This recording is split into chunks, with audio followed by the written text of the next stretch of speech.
دعائیں تو ہر وقت سنی جاتی ہیں، اور تھوڑی دیر کے لیے اگر غور کریں تو جو لوگ رمضان نہیں بھی آبزرو کرتے، جو اللہ کو نہیں جانتے، ان کی دعائیں کیسے قبول ہوتی ہیں؟ یہ میں نے دوبارہ ان سے کویسچن کر لیا. کیا نام بتایا آپ نے سسٹر کا؟ تو سامیہ کا تو نام ہی صوم اور رمضان والا ہے،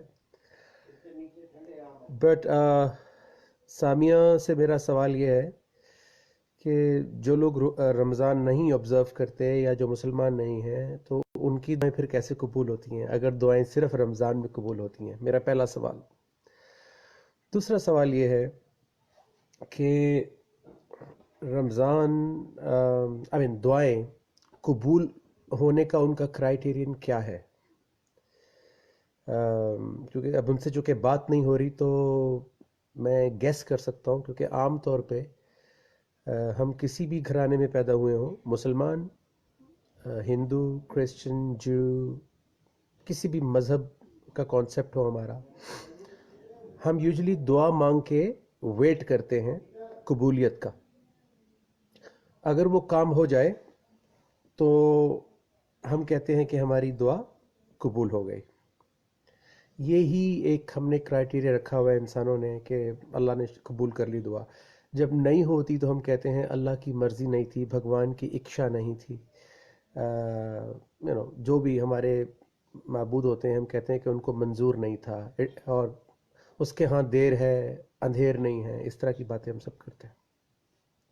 اچھا، قرآن مجید میں جب دیکھتے ہیں جو کہ ایکچول کمیونیکیشن ہے، قرآن مجید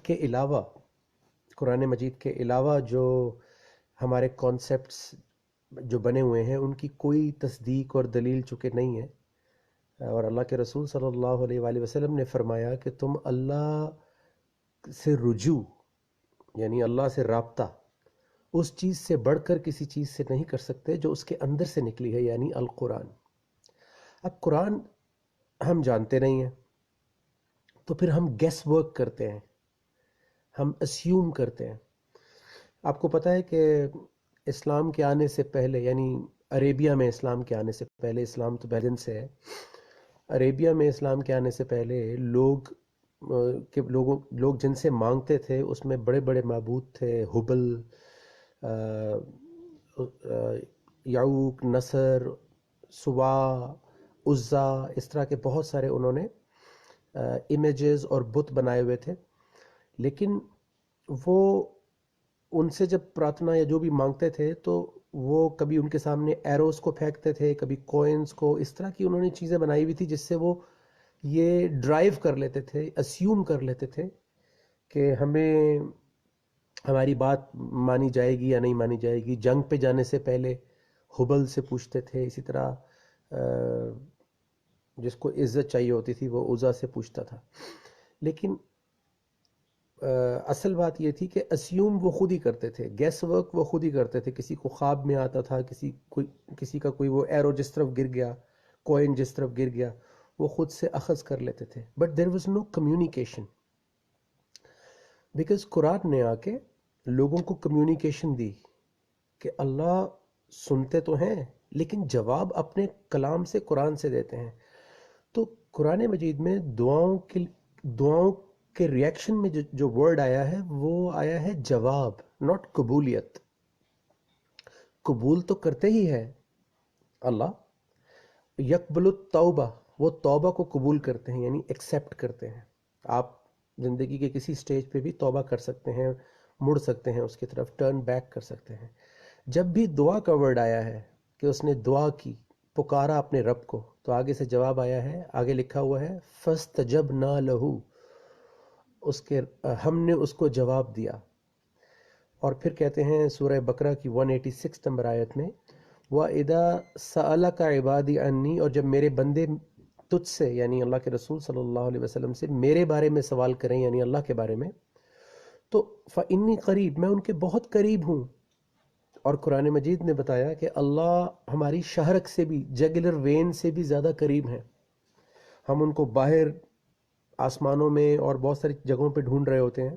ہر دور میں انسان ڈھونڈتا آیا ہے رب کو، درخت میں، بتوں میں، آسمان پہ، سکائز. آج بھی سکائز کا ذکر بہت ہوتا ہے دنیا میں، بہت سارے لوگ سکائز کو مانتے ہیں.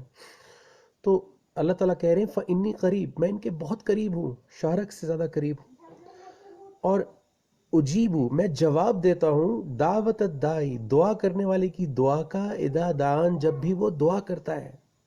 ہم دعا کی قبولیت چاہ رہے ہیں، ہم جواب نہیں لینا چاہ رہے، کیونکہ جواب میں ہو سکتا ہے کہ اپنے آپ کو بدلنا پڑے، جواب میں ہو سکتا ہے اپنی دعا کو بدلنا پڑے. کیونکہ دعائیں ساری اگر قبول ہو جاتی، اللہ معاف کرے، اگر ساری دعائیں قبول ہو جاتی تو پھر کوئی کرکٹ میچ نہیں ہارتا. کیونکہ کرکٹ میچ میں ایک طرف سارے انڈیا دعا کر رہا ہوتا ہے، ایک طرف سارا مسلمان دعا کر رہا ہوتا ہے، تو پھر جو میچ جیت گیا وہ اس کا رب جیت گیا. تو ایسا نہیں ہے. اللہ نے ہر چیز کا ایک پریکٹیکل طریقہ رکھا ہے. ٹھیک ہے، اگر دعائیں سب کی قبول ہو رہی ہوتی تو کسی کا گھر آباد نہ ہوتا. جتنی جیلسیز اور جتنی حسد لوگ اور جتنا ایک دوسرے سے اینیموسٹی رکھتے ہیں، بغض رکھتے ہیں، اگر دعائیں سب کی قبول ہو رہی ہوتی تو کسی کا کاروبار نہ چلتا، کسی کو پھلتا پھولتا دیکھ کے بھی لوگوں کو اچھا نہیں لگتا. تو وہ دعا سنتا ہے، اور اجیب دعوت الدائی، وہ جواب دیتا ہے دعا کرنے والے کی دعا کا، اذا دعان، جب بھی آپ دعا کرتے ہو، آپ جب بھی دعا مانگتی ہوں گی، اس کا جواب آلریڈی قرآن میں لکھا ہوا ہوتا ہے. کیونکہ اللہ تمام جوابات آلریڈی دے چکے ہیں تمام انسانیت کے، ہر دور میں دیے ہیں، اور خاتم النبیین کے بعد وہ جواب جو ہیں وہ ہمارے گھر میں پڑے ہوئے ہیں کتاب کی شکل میں. کوئی اولاد مانگتا ہے تو اللہ کہتا ہے میں جس کو چاہتا ہوں بیٹے دیتا ہوں، جس کو چاہتا ہوں بیٹیاں دیتا ہوں، اور جس کو چاہتا ہوں بے اولاد رکھتا ہوں، اور جس کو چاہتا ہوں دونوں ملا کر دیتا ہوں، بیٹا اور بیٹی. اب جس کو یہ جواب نہیں ملا، وہ کہہ رہا ہے میری دعا قبول نہیں ہو رہی. اگر اس کی اولاد نہیں ہو رہی یا بیٹا نہیں ہو رہا تو وہ پھر کیا کرے گا؟ وہ کوئی 8-10 بیٹیاں پیدا کر دے گا.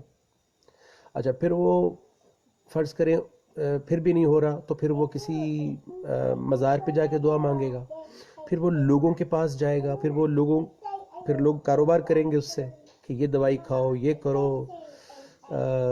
ایسا بھی ہوا ہے بہت ساری جگہوں پہ کہ انہوں نے کہا جی بیگم کو یہاں پہ چھوڑ جاؤ، بابا جی ان کے خواب میں آئیں گے. تو بابا جی تو نہیں آئے خواب میں، بٹ تو پھر دھندا شروع ہو جاتا ہے، کاروبار شروع ہو جاتا ہے اس کے اس کو بیس بنا کر. تو یہ معذرت کے ساتھ یہ ہماری اگنورنس ہے، ہماری جہالت ہے کہ ہم ایک زندہ حی القیوم رب کے ہوتے ہوئے، ایک 24/7 جواب دینے والے رب کے ہوتے ہوئے ہم واقف نہیں ہیں کہ اس کا طریقہ کیا ہے جواب دینے کا. تو میں پھر ریپیٹ کرتا ہوں کہ وہ سنتا سب کی ہے، جواب جو ہے وہ اپنے کلام سے دیتا ہے. اور ہماری دعائیں جو ہیں وہ عام طور پر رزق کے بارے میں ہوتی ہیں. رزق کا مطلب ہوتا ہے ہر چیز جو عطا ہوتی ہے، گھر بار، رشتے، اولادیں، پیسہ، everything which is provided for us in this world, that is رزق، پروویژن جسے کہتے ہیں ان انگلش. تو ہم اس کو سمجھتے ہیں کہ یہ ہم اس کی دعا مانگیں گے اور جب وہ آ جائے گا تو قبول ہو گئی. تو اللہ رازق سب کا ہے، وہ کاکروچ کو بھی دے رہا ہے، وہ مسکیٹوز، کیڑے مکوڑے، پرندے، سمندر کے اندر، پہاڑوں کی چوٹیوں پر، پتھر کے اندر جو کیڑا ہوتا ہے، وہ سب کو رزق دے رہا ہے. رزق کے لیے آپ اگر دعا نہیں بھی مانگ رہے تو بھی اللہ کا وعدہ ہے. ہاں، یہ الگ بات ہے کہ ایک مسلمان جو اللہ کو جانتا ہے وہ شکر کے لیے دعا مانگتا ہے، وہ شکر میں سجدہ ریز ہوتا ہے، وہ اللہ سے علم اور ہدایت، صبر کی دعا مانگتا ہے، توکل، قناعت کی دعا مانگتا ہے. ایک مسلمان کی دعا میں اور ایک عام انسان کی دعا میں زمین آسمان کا فرق ہے قرآن مجید میں. بٹ انفارچونیٹلی ہم مسلمان گھر میں، فارچونیٹلی اور انفارچونیٹلی ہم مسلمان گھر میں پیدا تو ہوئے، ہماری قرآن ریچ میں تو ہے، ایکسیس میں تو ہے، لیکن ہم نے کبھی کھول کر اس کو یہ جاننے کی کوشش نہیں کی کہ اللہ کا طریقہ کیا ہے، وہ کس طرح جواب دیتے ہیں، کس چیز کا کیا جواب ہے. تو اس لیے قبولیت پر اپنے رب کو ایویلیویٹ نہ کریں خدا را کہ میرا یہ کام ہو گیا تو اللہ نے سن لی. اور اس کا نقصان کیا ہوگا؟ اس کا سب سے بڑا نقصان یہ ہوگا، حضرت علی رضی اللہ عنہ فرماتے ہیں کہ جو ضرورتوں کے لیے اپنے رب کی طرف آتے ہیں، ضرورتیں جس کو ہم کہتے ہیں ضرورتوں کی عبادت، وہ دونوں صورتوں میں اللہ سے دور ہو جاتے ہیں. ضرورت پوری ہو جائے تو بھی اپنی زندگی میں واپس چلے گئے، کیونکہ ان کا مقصد تو اللہ تھا ہی نہیں، وہ تو آئے اپنا کام پورا کروانے کے لیے تھے کہ یا اللہ یہ دے دے. پھر وہ دوبارہ آئیں گے جب ان کو کوئی مشکل ہوگی یا کوئی پرابلم ہوگی یا کوئی چیز چاہیے ہوگی. اور دوسرے وہ لوگ کہ جن کی ضرورت پوری نہیں ہوئی، وہ بھی اللہ سے دور ہو جاتے ہیں، کیونکہ وہ پھر کہیں اور ڈھونڈتے ہیں، وہ مایوس ہو جاتے ہیں. تو اللہ ضرورتیں پوری کرنے کا رب نہیں ہے، وہ تو دے ہی رہا ہے آلریڈی. وہ اس نے پہلے ہی انتظام کر دیا ہے پوری کائنات میں، چرند پرند درخت پرندے ہر زندہ چیز کو آلریڈی رزق دے رہا ہے. وہ آٹومیٹک ہے، اس کے لیے مسلمان ہونا بھی ضروری نہیں ہے. دنیا کے بے شمار بلینئرز جو ہیں وہ ایتھیسٹ ہیں، تو ان کے پاس اتنا پیسہ کیسے آیا؟ وہ کیا بھوکے مر گئے؟ تو اصل بات یہ ہے کہ دعا کا جواب لینا ہے، اور ہماری دعا کے باہر نہیں نکلتی، تو اس لیے جو ہے وہ ہمارے لیے حکمت اور ہدایت کا دروازہ نہیں کھولتا. جس دن جو انسان ہدایت کے لیے دعا مانگتا ہے، علم کے لیے، اللہ کی حکمت کے لیے، تو اس دن دروازہ بھی کھلتا ہے، اس کو علم بھی ملتا ہے. اور یاد رکھیے، انسان اور جانور میں آئی ول ریپیٹ، سب سے بڑا فرق یہ ہے کہ انسان کو اللہ نے علم حاصل کرنے کی صلاحیت دی ہے، اور اللہ نے اپنی پہچان علم کے ذریعے کروائی تھی اس دنیا میں. کیونکہ جب تک علم نہیں آیا تھا، لوگوں کو کھانا پینا تو مل رہا تھا، لیکن وہ کبھی آسمان میں ڈھونڈتے تھے، کبھی درخت میں ڈھونڈتے تھے، کبھی بتوں میں ڈھونڈتے تھے. جس دن علم آیا تو اس دن اللہ ان سے مخاطب ہو گئے رسول اللہ علیہ وسلم کے ذریعے اور انبیاء جو پہلے آئے ان کے ذریعے. تو اللہ ہمیشہ علم کے ذریعے انسان کو رعایت کرتے ہیں، اس کے ساتھ کمیونیکیٹ کرتے ہیں، اس کا پردہ ہٹاتے ہیں، اس کو جگاتے ہیں. تو اس لیے قرآن مجید، اللہ کے رسول صلی اللہ علیہ وسلم نے فرمایا کہ تم میں سے بہترین شخص وہ ہے جو قرآن کا علم حاصل کرے اور دوسروں تک پہنچائے. کیونکہ بہترین انسان بننے کے لیے قرآن کا علم حاصل کرنا پڑے گا، جس میں بہترین باپ، بہترین بیٹا، بہترین پروفیشنل، بہترین ہسبینڈ، بہترین وائف، بہترین اسٹوڈنٹ، بہترین نیبر، بہترین سٹیزن، ہر لحاظ سے بہترین کمپلیٹ انسان بننے کے لیے we need the institute of Quran. And then we need to share with others, because جب ہم شیئر کرنے جاتے ہیں تو بہت کچھ سیکھنے کو ملتا ہے.